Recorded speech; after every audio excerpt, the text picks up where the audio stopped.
Chapter 1. Tongues of the Sand. The wind carried more than sand across the dunes of Timbuktu. It carried whispers. Whispers of languages that had traveled from the coasts of Andalusia, the markets of Cairo, the steppes of the Maghreb, and the forests of the Sudan. Each grain of sand held a syllable, each dune a verse.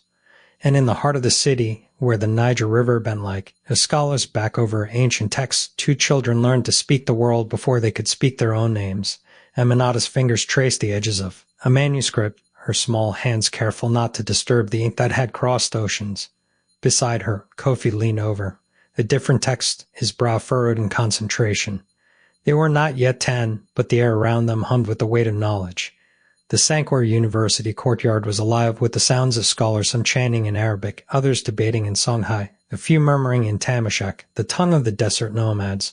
The city was a tapestry of voices, and these two children were learning to weave themselves into it. Do you think the words in this book are older than the sand? Aminata asked, tilting the parchment toward the sunlight.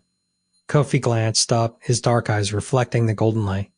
Older than the sand, but not as old as the stories our grandparents tell. She smiled, a dimple appearing in her cheek. Then we must learn them all. Every word, every story. And so they did. The city of 1,000 tongues became their classroom. They memorized the cadence of Berber poetry, the precision of Arabic grammar, the fluidity of Wolof proverbs. They practiced until their own voices could shift like the desert winds, adopting the rhythms of strangers as easily as they adopted the dust on their sandals. But it was not just the languages that bound them. It was the way the city itself seemed to breathe around them. The scent of ink and parchment mingled with the spice markets, the call to prayer from the great mosque blending with the laughter of children playing near the river. Timbuktu was a living thing, and Aminata and Kofi were its heartbeats. One evening, as the sun dipped below the horizon, painting the sky in hues of amber and violet, they sat on the rooftop of Aminata's family home. The city sprawled before them, a mosaic of lanterns flickering with life. Do you ever wonder what it would be like to speak a language no one else knows? Kofi asked, his voice soft. Aminata leaned back on her elbows, staring at the stars. I think we already do. Every time we talk, we invent new words, new meanings. No one else hears them the way we do. Kofi turned to her, his expression unreadable in the fading light. Then we should keep them, just for us. And so they did. They created a language of their own, a secret dialect woven from the fragments of every tongue they had learned. It was a language of stolen glances and shared laughter, of promises whispered under the cover of night. It was a language that belonged only to them. Years passed, and the city grew with them. The manuscripts multiplied, the scholars grew wiser, and the two children became young adults whose names were spoken with reverence. Aminata's calligraphy was sought after by kings, her translations bridging gaps between cultures. Kofi's debates were legendary, his ability to argue in multiple tongues earning him the respect of even the most stubborn scholars.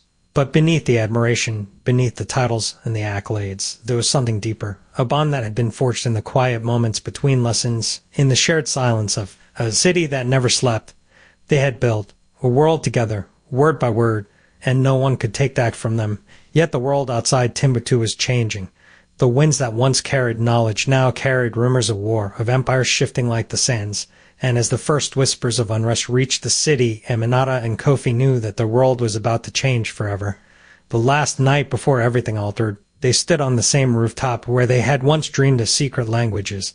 The city was quiet, the usual voices hushed as if the very air was holding its breath. Do you remember when we thought we could learn every language in the world? Aminata asked, her voice barely above a whisper. Kofi nodded, his fingers brushing against hers. We did. We learned the most important one. She turned to him, her eyes reflecting the starlight. Which one? The one that doesn't need words. And in that moment, as the first light of dawn began to creep over the horizon, they knew that no matter what came next, they would face it together. The tongues of the sand had taught them that love, like language, was something that could be spoken in 1,000 ways, and they had already learned them all.